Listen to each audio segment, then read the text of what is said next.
Mexico City. Even today, the image of the Lady of Guadelupe surprises the world with its enigmas. It appeared mysteriously on the cloak of a Chichimeca Amerindian and is affectionately known as the Morenita because its features appear to be half-caste. For about 500 years, Guadeloupe has been a symbol for believers of Latin America.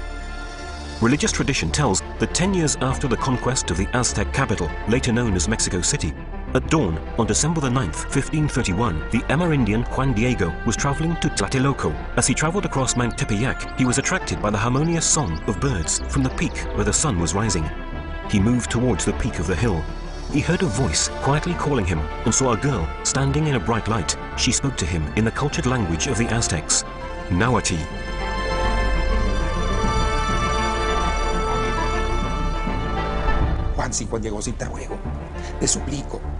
Juan Diego, please, I beg you, I am the Virgin Mary, the mother of the true God for whom all live, the creator of men, Lord of the heavens and the earth. Go to the bishop, tell him that I want a little house here in the glade, to honor him who is love, tenderness, compassion, good, peace, truth, justice. Juan Diego raced to the bishop, but obviously it was not easy for him to obtain an audience.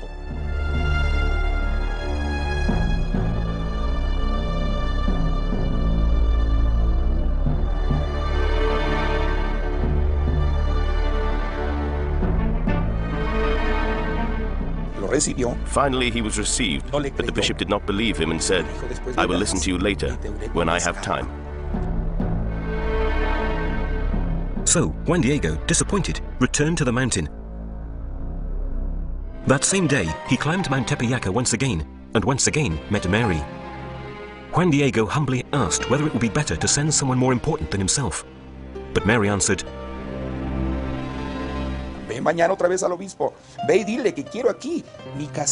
"Tomorrow, return to the bishop and tell him that I want my little sacred house, my little temple."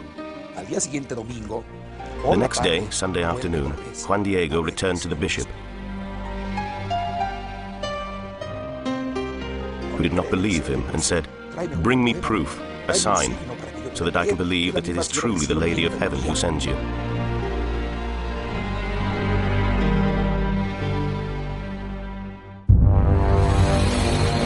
Juan de Zumárraga, this was the name of the first bishop of the city of Mexico, ordered some monks to follow the Amerindian.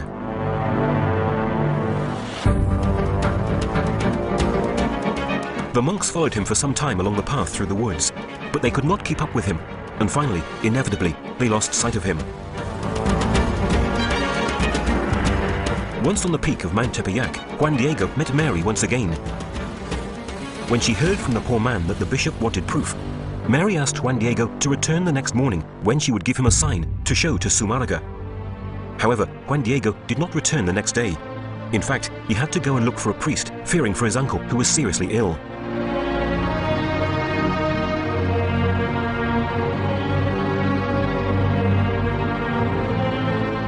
He had promised himself that he would see the lady the following day, but to his great surprise, she met him anyway. Juan Diego, what concerns you? What are you worried about? What is happening? After listening to Juan Diego's explanation, Mary said, "Don't worry. Your uncle has already recovered. Am I, your mother, not here? Now listen. Go to the place where we first met, where we have met before.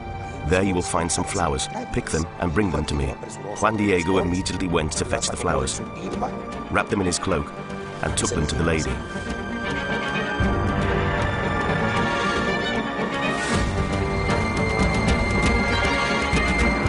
Who, when she saw them, touched them, arranged them and said, "Go to the bishop and give these flowers only to him, and say that this is the sign that the Lady of Heaven has sent to him." It was late on the morning of December the 12th when Juan Diego ran back to the bishop to take him those wonderful Castilian roses, which had never grown on Mount Tepeyac, especially in midwinter. When he reached Zumárraga's palace, the Amerindian had to wait a long time before he was received.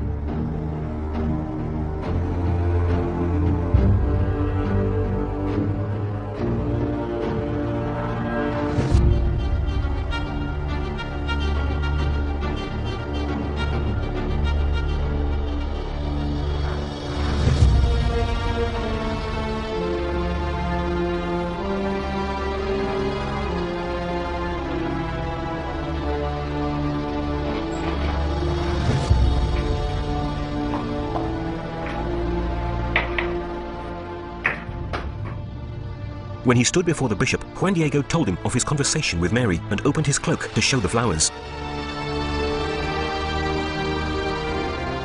At that very instant, on the poor material of the cloak, an image of Mary appeared. The bishop and all those present fell to their knees before the miracle.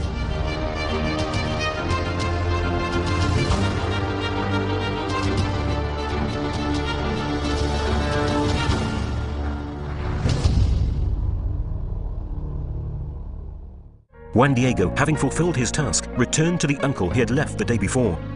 His uncle told him that the Virgin had appeared at his bedside, introducing herself with the name Guadelupe. The story of Juan Diego and the Virgin of Guadelupe soon spread by word of mouth, as in the Aztec tradition. There are numerous written sources and local writings that mention this event. It has therefore been possible to verify that the people in this story truly existed. Amongst the local sources closest to the time of the events, there is one that is considered a masterpiece. Its name means, "Here it is told." It is the faithful and historical document of the apparitions of Our Lady, written just 20 years after the apparitions of Our Lady. It is beautiful from the historical, poetic and literary point of view. The most important document is the Nican Mopowa. Undoubtedly, it is one of the most important and ancient. The oldest copy, which is held in the New York Public Archives in the Lenox collection, was written by Antonio Valeriano, an educated Amerindian who studied both Spanish and Latin with the Franciscans, so that he wrote with Latin characters, but with Nahuatl sounds. This and other sources, such as the Code 1548, also known as the Codice Escalada, dating from the year of Juan Diego's death, have been carefully analysed by the Church. In 1990, Pope John Paul II beatified the Amerindian. Saint Juan Diego thus became the first lay Amerindian to be canonized in the history of Christianity. Juan Diego's tilma, on which the image of the Morenita appeared, was a poor cloak, also known as an ayate, used by the poorest Amerindians. They were very long woven cloths that the Amerindians wrapped themselves in. At times they slept on the ground and covered themselves in the cloth, or they used them to carry goods. They wrapped the things they bought at the market in them. They were rough cloths with many uses. This cloth was woven on a belt loom, about 50 to 55 centimeters wide. San Diego's ayate was formed of 3 pieces, and the image formed on 2 pieces. So we can see the joint between the 2 cloths and the seam that runs vertically through the image. In 1946, the Institute of Biology at the Autonomous National University of Mexico studied the cloak, confirming that it was made from agave fibers. The ayate was certainly not the typical canvas used for paintings. Miguel Cabrera, an 18th century artist, stated that it was absurd to think that an artist would have used such a rough canvas made up of 2 pieces. When various canvases were joined for a painting, the seam was hidden. It was unthinkable that the painter should leave a visible seam. So, how could an agave canvas, which is very fragile, be preserved for such a long time? It is necessary to treat it continually, to fight the parasites that attack it. That is to say, for example, unlike a linen cloth, which is very durable, agave fibers only last for a very short time. This topic has been a surprise for many investigators, since the fabric has been conserved for more than 475 years. Unlike other fabrics made of material very similar to that of the ayate, which have not lasted for more than 10 years. For instance, a painting by Rafael Gutierrez, dating from the late 18th century, located in the Chiesa del Pochito, very close to the ancient basilica, did not last more than 10 years. After 8 years, all the colors used had changed, the fabric had deteriorated badly, the fibers had broken, despite the fact that it had been protected with glass from the very start. The entire setting in which the ayate was kept encouraged decay and deterioration of the fabric, since the environment was quite damp and full of saltpeter. Saltpeter attacks stone and crumbles it. The original image remained almost 120 years without the protection of glass. It is therefore a surprise that this fabric, so fragile, should have been preserved. Special measures to protect it have only been taken in recent years. Recently, studies have been carried out that show that the fabric is still not decaying. Moreover, it must be said that the tilma has survived an incident in which nitric acid was poured onto the fabric, an event that caused the appearance of a spot, which is inexplicably disappearing. There is more. A bomb that exploded in 1921 during an attack destroyed everything, even bending a massive bronze crucifix, while the image was the only thing that remained intact. Also, the way in which the image is fixed onto the fabric is still a mystery. In the tilma, there is no what we call imprimatur, which is the preparation that painters have to carry out to eliminate the irregularities in the fabric, to fill in the interstices and create a suitable surface so that the paint will stick, so that it will fix. In the case of the tilma, already in 1666 there was proof that this preparation did not exist. The weave of the tilma is so open that you can see through it. Even the brilliance of the colors of the image of Guadeloupe does not seem to have dimmed with time. We have descriptions of what it looked like throughout history, and the colors are still the same. There are paintings that preserve their colors because they have a base of paint, a final varnish that preserves the colors. But even so, the varnish that was applied oxidizes with time. In painting, to create the sense of volume and depth, layers of color are used, various brushstrokes of different hues. In the image of the Virgin of Guadeloupe, the ayate seems to have the volume created from a single brushstroke, a single layer of color. What is more, there is a very surprising fact. It is a very rough canvas, because we can see knots and areas with thick weave. In the lips of the Virgin, it is precisely the thick weave that gives this impression of volume. That is, the imperfections in the fabric have been used to create this face. You can see images of Guadeloupe all over the world and copies by various painters, and no one has been able to copy the face. In the 1980s, with infrared photography, a technique that is still used, for example, in the critical studies of ancient paintings, Professors Jody Smith and Philip Callahan, who work at NASA, confirmed that the tilma had not been prepared for painting.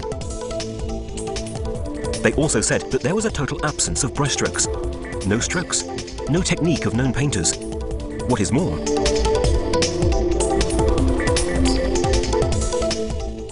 Dr. Callahan concluded, following his studies, that it was not possible to determine the type of pigment. In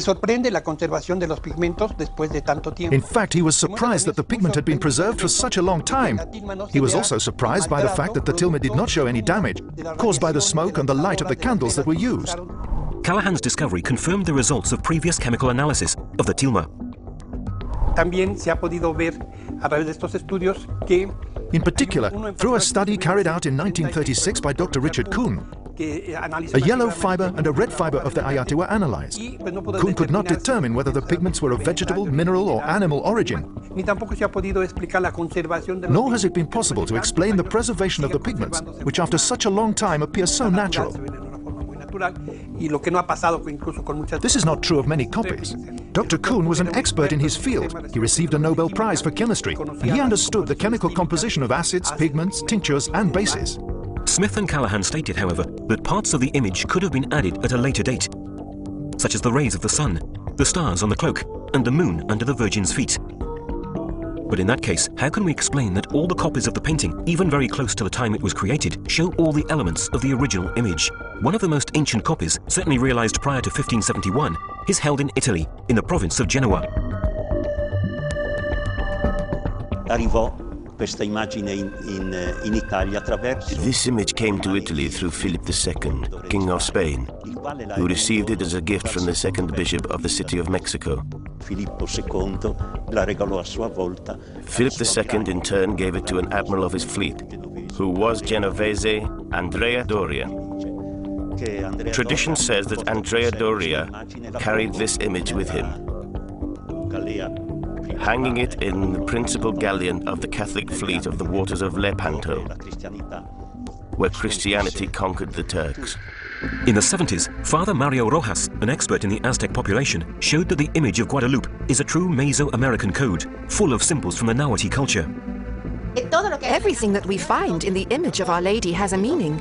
The colors of her garments represent regality, the blue turquoise color or the jade, which was much more valuable than gold. The pinky color of the gown symbolizes the aurora, meaning that the Virgin, with her apparition, announces the birth of the Son, of God. Also, in the color of the aurora, she carries the cerro flowers. There are 3 types of flower. In the Mexica signs, the most important is the Nahui Olin flower. It has 4 petals with a center. The 4 petals represent the cardinal points, that is the eternal movement of God. the center of the cosmos. This, for the Mexicas, meant that it was the most important thing that she had, as if she were saying, I am carrying the godchild, the sun child, so that he can be born here with you, so that you can know him. And I understood this perfectly with the Naui Olina flower. Even the shape of the flowers on the Virgin's garments has a precise meaning. The Cerro flowers are called this because they have the shape of the mountains. This is how the mountains were shown on the maps, what they look like with little pointed peaks. And with this, she wanted to say Tepeyacal, peak of the mountain, or pointed mountain. Father Chavez exalts the most important meaning of these flowers, but all the native people called floricanto. The sign for the bishop was the flowers. In a land like the Tepeyac, arid, dusty, salnitrous, where there was no life and yet flowers bloomed, while for the native peoples, floricanto meant truth. The sign, therefore, was much more potent, much stronger for the native mentality than for the Spanish. They said, I can't see the root, but I understand that there is life in the root. So, the sign that the Virgin was sending to the bishop was the sign of truth. The Amerindians understood all this because it was part of their life, their culture. They understood perfectly that not only was that figure noble, but also that she was an empress, because only the emperor, Moctezuma, could use the azure cloak, which meant the sky dotted with emeralds. That is, it became a turquoise color. It also meant that she was a mother, because she was pregnant with the omnipotent God, since the four-petaled flower was present. That she was a virgin, like a maiden, because of the loose hair combed down, which meant virginity. So the Amerindians saw in the hair virginity, and in the belt maternity. In fact, in the Aztec culture, when a woman was pregnant, she wore a dark purple ribbon around her waist. A mystery also lies in the stars on the cloak. Dr. Juan Homero Hernandez Yescas carried out a specific study in cooperation with two doctors in astrophysics, Canto Io and Armando Garcia de Leon of the Autonomous National University of Mexico. The researchers began by calculating the date and the position of the stars corresponding to the winter solstice of 1531. In fact, they knew that for the Aztecs, the winter solstice meant the birth of the new sun, the light that rediscovers strength and vigor, and it was therefore a very important moment of the year. The scholars discovered that in 1531, the solstice occurred precisely on December the 12th, the day of the miracle of Juan Diego's tilma. It is interesting to note that the winter solstice should have taken place on the 22nd instead of on the 12th. The astronomers of the Mexico Observatory have said that the solstice occurred on the 12th because we had not yet changed from the Julian calendar to the Gregorian. This occurred 50 years later. As the Nican Mopoa tells, the miracle took place in the late morning. We must remember that at this time we cannot see the stars, so what we do is simply reconstruct the position of the stars in a planetarium. In observing the constellations that could be seen at that time in the territory of the Mexico Valley, Dr. Hernandez discovered something surprising. The sky coincided with the stars present on the cloak of the Virgin. On the left-hand side of the cloak, we see the southern constellations, 4 stars that are part of the Ofiuco constellation. Below, we can see Libra, and on the right is one of the stars of the Scorpion. At the height of the arm, we can see 2 stars of the Lupus constellation and the tip of Hydra. Lower down is the slightly inclined quadrant of the Sagittarius constellation, and we can perfectly see the Southern Cross. In the lower part, solitary shines Sirio. On the right-hand side of the cloak, we can see the northern constellations. On Mary's shoulder, a fragment of the constellation of Borte. Then, moving downwards, there is a perfect representation of the Great Bear constellation, surrounded top right by the Chioma Berenice, and below by the Canes Venetici. On the left, Thuban, the brightest star of the Dragon constellation. Below, 2 stars that form part of the Great Bear, and, at the bottom, 3 stars from Taurus. There are some difficulties, because as you know, the sky is concave, and when it is flattened out, it takes on another shape. Initially, attempts were made to represent the stars as we see them from the Earth, but that doesn't work. In fact, it is as if it were a mirror. The stars on the Virgin's cloak exactly reproduce the position of the constellations at the time of the apparition, but looking at them from space and not from Earth. Even the moon, present in the image, corresponds to its astronomical position in the sky on December the 12th, 1531. When Our Lady appeared in the winter solstice, the moon was in its first quarter. This is also stated by Gutierrez de Bon, explaining that Mexico means navel of the moon. The image of Our Lady herself is a code. Code is a book in which there are no letters, but only drawings, each with its own meaning. If the gown is the plan of the earth, then the stars on the blue cloak are the plan of the heavens. The cultures that developed in Mesoamerica were closely linked to the observation of the sky, observation of the stars. In fact, they even determined the synodal cycle of Venus, Mars, and Jupiter. And they managed to observe the movements of the heavenly vaults. The people were permeated by all this astronomic activity. This made it possible, for example, to set the dates of religious festivities or civil activities, and obviously the sowing and harvesting of crops. They determined the astronomical cycles of the conjunction of the planets. They constructed a calendar that can be seen as a lunar-solar calendar. That is, it was related to the cycle of the sun, of the moon, and with the cycle of Venus. The year 1531 must have been a very special year in the complex Aztec cosmogony. In fact, the winter solstice was registered under the conjunction of the Sun and Venus, an astronomic event registered every 104 years of extraordinary importance for the Aztecs, since it meant the start of a new era. So, the Aztecs had already foreseen that a new era would start in that particular year. The stone calendar, the solar calendar, the Aztec calendar, shows that a new era begins in the 13th house Caña, corresponding to 1531. In 1521 there was the conquest of Mexico. It was a terrible, horrendous time for the native people. Not only because they had been overcome in war, but also because they already knew, according to their religious concepts, that the fifth sun, that is to say the sun, the historical period, the era in which they lived, was coming to an end. Both in the image of the Virgin and in the story of the apparitions, we find various references to the best-loved divinity of the Aztecs, the goddess Tonantzin, whose festivity was associated with the winter solstice. Tonantzin, the mother of all the gods, was a goddess whose temple stood on the slopes of Tepeyac. It even seems that the Amerindians initially called Guadeloupe by the name of this goddess, almost recognizing the same divinity in her. They gave her a native name, Tonantzin Guadelupe. Tonantzin is not a name, but a title. Our Little Mother, in a reverential form. So, who can have painted this image, which represents a perfect synthesis between the Christian iconography and the Mesoamerican culture? Who, just 10 years after the conquest of Mexico, could have such a profound understanding of the two worlds? Moreover, who could have translated this knowledge into a masterpiece of harmony, such as the image of Guadeloupe? The studies of the image of the Morenita have shown that the painting respects what is known as the golden section, a harmonic correspondence between the individual parts and the whole, between the spaces and the volumes, well known to the Greeks, and which can be translated into the golden ratio, 1 to 6.18, present in nature, in man, in the galaxies, and even in music. Initially, my husband took as a reference point the seam down the middle. Beginning from this, he found a perfect square, and from here, using a compass, he found another smaller part, which is a rectangle. The total, A plus B, that is the square plus the rectangle, gives us the golden or perfect ratio. In 2008, a mathematician called Fernando Ojeda Illanes, beginning from Pythagoras' studies of mathematics and music, made a sensational discovery. Using the golden rectangle of the image as a starting point, the mathematician obtained a pentagram, realizing that the symbols of the gown and the stars of the cloak fitted perfectly, like pauses and musical notes. The result was the discovery of a genuine melody in the figure of the Virgin of Guadeloupe.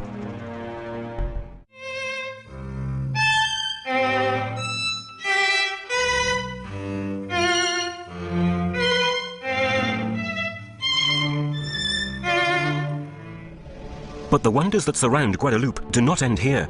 The Peruvian engineer Jose Aste Tosman, taking up studies carried out in the 60s, according to which there are human figures reflected in the eyes of the Virgin, made an exceptional discovery. To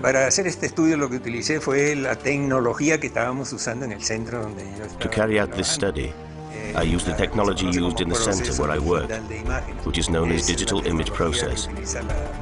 It is the same technology that the NASA uses to study the images sent from space. And many institutions use it to study. For example, microscopic images. At the time we were working on the satellite images of Mexico. For most of the images I used little squares of pixels, picture elements of 25 by 25 micron, or thousandths of a millimeter, which give 1600 dots per square millimeter.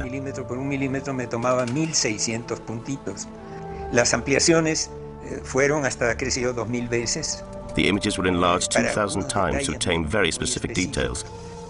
Y hablamos cronológicamente, digamos, el primero que yo descubrí que me llamó mucho la atención.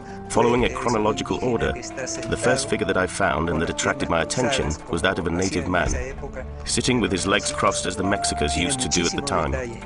It is very detailed. The seated native wears a ring in his ear. The thickness is as fine as a hair. The professor also identified what is said to be the figure of the bishop, and which corresponds perfectly to paintings from the period in which Juan de Zumárraga is portrayed. Then there is the figure of Juan Diego with a tilma around his neck. Luego encontré algo que me llamó la atención. Then I found something that really attracted my attention.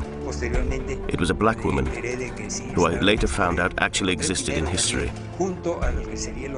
Then, near what was supposed to be the bishop, I saw a white man. I later came to know that he could have been an interpreter. We know that Zumárraga needed an interpreter. When he spoke to the natives, we know his name. He was called Juan González. The last figures discovered by Tomsman belong to a family group. Mother, father, 2 children, and another pair of adults, where the woman is carrying a child on her back. Altogether, there are 13 human figures to be seen in the eyes of Guadeloupe. According to the laws known as Purkinje Sampson, from the name of the scientists who discovered them, when our eyes reflect something, up to 3 images of the same object can form. Cuando miramos algo, nuestras córneas. When we look at something, our corneas behave like 2 mirrors. They are 2 crystals that reflect what is in front of us. There is not the same image, the same dimensions in both eyes, because they are separate. In fact, that is why we can see in 3 dimensions. In the eyes of the Virgin, there are 13 joint images, but they are grouped in 2 scenes. One of the questions people often ask is, if the Virgin was in the tilma, how can she see Juan Diego? This is very interesting, because if we analyze the tilma very carefully, we can clearly see that there is no image of the Virgin. It is as if it were just a few instants before the image was impressed. So, the theory is that the Virgin is looking from in front of the group, invisible. The Morenita appeared to Juan Diego's uncle and healed him, and revealed her name to him, Guadelupe. But Guadeloupe was a very well-known name in Spain, in the region of Extremadura. In fact, it is linked to another apparition of the Virgin, which has its roots in the period in which Luke, the evangelist, was writing his gospel.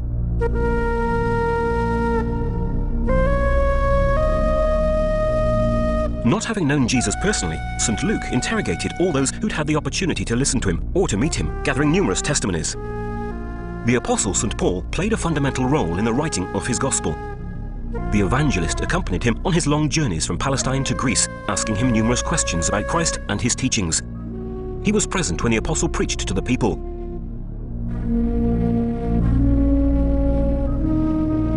But above all, the Gospel of St. Luke gives the faithful reconstruction of the stories about the true protagonist of this incredible story, Mary. During their long conversations, she confided to him many details of the life of her beloved son, his childhood, the first sermons.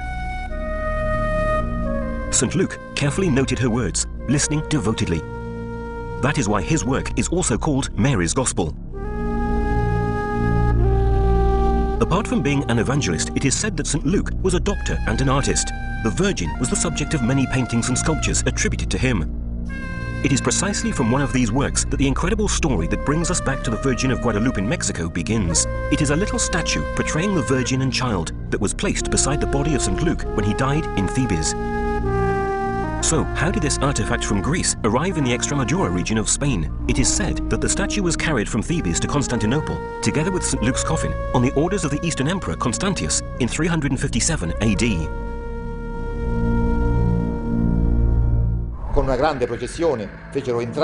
With a great procession, they brought the coffin of Luke into the church with all the imperial court. At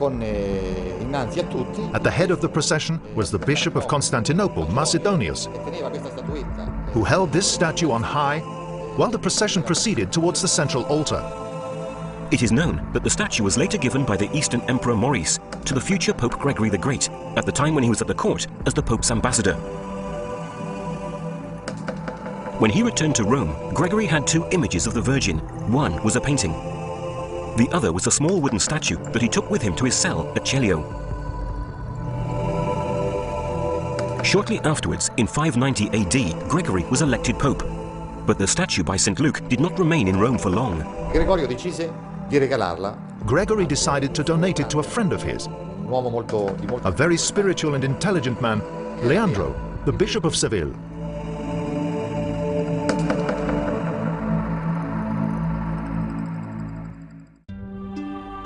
The statue remained on the high altar of the cathedral in Seville for about a century, disappearing during the Arab invasion of Spain.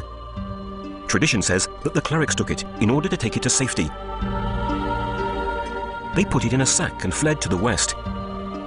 They took the old Roman road, the Via dei Lusitani, which crossed Portugal from north to south. They stopped in Mérida for some time and then continued their flight from the invaders, reaching Cáceres in the heart of Extremadura. Following a stream, they came to the edge of a wood and stopped there. They decided that this was a suitable place to hide the precious statue. They began to dig a hole. They pulled out the statue. They looked at it devotedly, knowing that they would never see it again. Then they put it into the sack and buried it.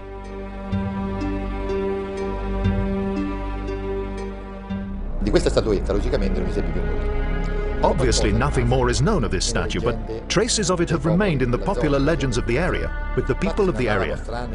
In fact, they told strange stories, stories that grandparents told the children beside the fire during the winters.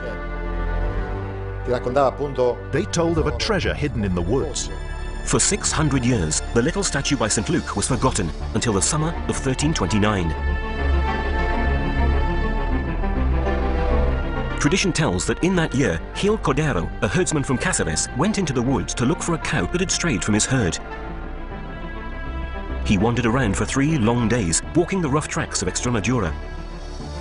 Gil had lost all hope of finding his cow. He walked along this stream, which was now called Guadelupe, because the Arabs had called it Guadeloupe. Finally, in a little clearing, he saw his cow lying on the ground, dead. He went over to the cow to skin it, and at least to get some leather, and instead, the cow stood up. It was alive and kicking. Just at that moment, in a blinding light, appeared the Holy Virgin.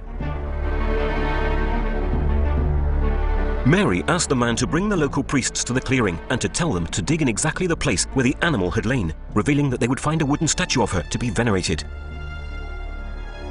Distraught, Gil ran towards the village, and the next morning, when he arrived home, he told his wife what had happened. His wife, relieved that her husband had returned, told him that their son, who had been seriously ill, was now better. Gil went with his friends to announce the incredible fact to the priests of the village.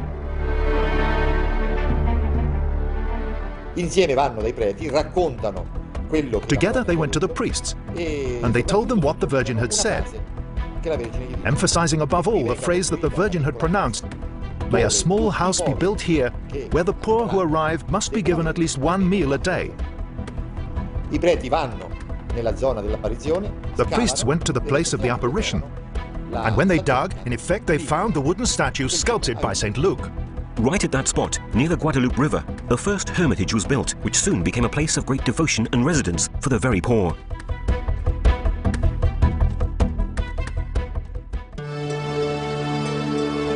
Subsequently, the King and Queen of Spain, Isabella and Ferdinando, had the habit of visiting this sanctuary.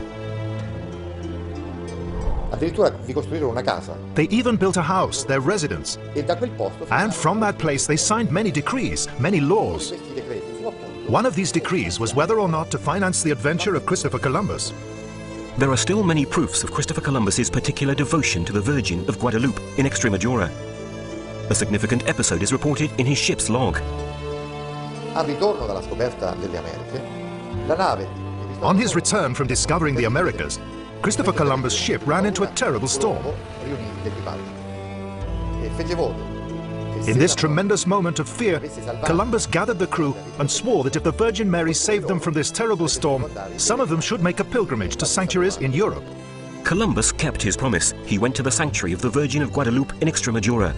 Cortés also came from the region of Extremadura, like many missionaries sent to the New World. This suggests that it was the Spanish who gave the name of Guadeloupe to the Mexican Virgin. Nevertheless, there is proof that the Spanish and even the Franciscan missionaries did not want the Madonna who appeared in Mexico to be called Guadeloupe. On the other hand, at that time, the two peoples were still far from knowing and understanding each other. Following the edict of Charles V, the minister of the Franciscans in Spain, Francisco de los Angeles sent to the Amerindians a group of missionaries known as the 12 Apostles of Mexico, but they were not able to convert the population. The first years of evangelization were very difficult. The 12 Mexican apostles could not understand the allegorical significance of the statues, which seemed to them monstrous, diabolical.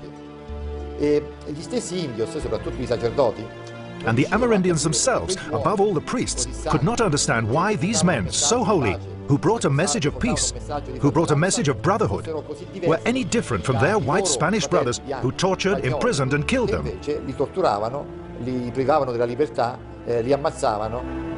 Evidently, a similar evangelization was impossible, titanic. Just think that before 1531 there were 35 Franciscan missionaries, only a few Dominicans and some diocesan, not more than 50 people altogether to evangelize around 23 million natives. What is more, we know that the Spaniards were a terrible example. They killed each other, they stole from each other, and they committed the greatest and most serious injustices. Zumárraga himself was the victim of an attack by the terrible Primera Audiencia, the Spanish government of Mexico, and he wrote to King Charles V telling him of the tragic situation in the colony. This reference to the bishop is very important. For me, it is the key. That is, the Virgin of Guadeloupe came for the Amerindians, who were living the tragedy of the conquest, of the diseases. Their world was collapsing. She also came for the Spaniards, who were destroying each other and who even tried to kill their own bishop.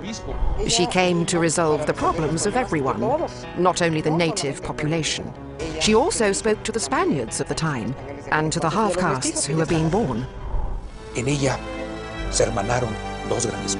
Two great peoples united in her, humanly irreconcilable, with different visions, with distinct cosmogonies, a different concept of God, of man, of nature, and yet in Mary we are all united.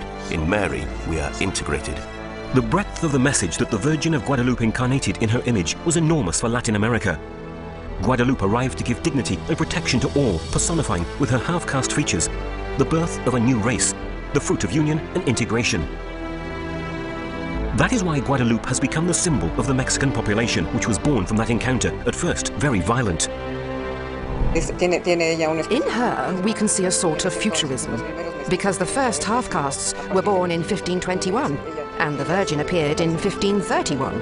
The image of the Morenita is the only example of perfect multiculturalism in history, because Mary reached both the hearts of the Amerindians, who immediately understood from her image that they could trust her, and of the Spaniards, who recognized her, understanding the dignity of the native peoples that she represented, personifying the symbols of that culture. All this had an incredible impact. The annals of history tell us that after the apparitions, millions of Amerindians were baptized. Not thousands, but millions. The apparition of the Holy Virgin enormously helped the evangelization project, which was facing extreme difficulties.